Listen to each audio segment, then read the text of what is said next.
Een arme boerenjongen en een rijke boerenmeid, die kwamen door een toeval bij elkaar. Zij zei, je mag me trouwen, dus vooruit maar met de geit.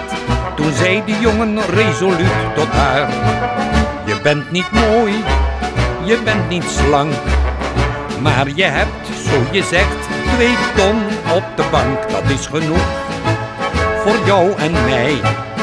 Daarmee bouwen wij een boerderij zo midden in de klei. Daar wonen wij dan met z'n 2.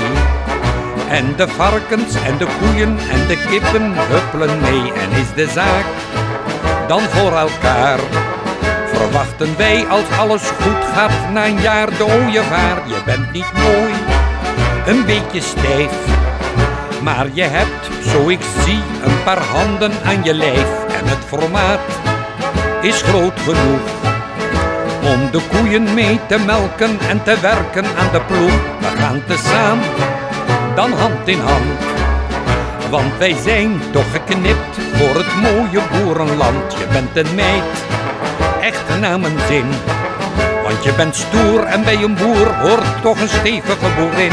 Je bent niet mooi, maar zeer kordaat.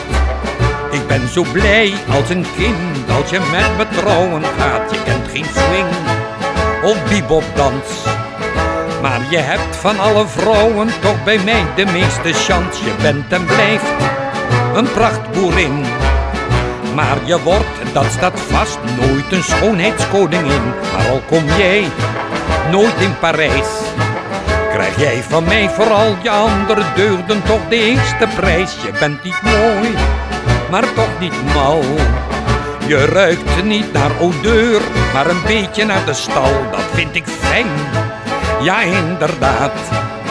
En ik vind je om te stelen als je in je klompen staat. Je melkt een koe met zachte hand, want ze brullen aboe als ze jou zien in het land. Je bent een kind van de natuur, wanneer ze jou maar even zien zijn al de dieren overstuur.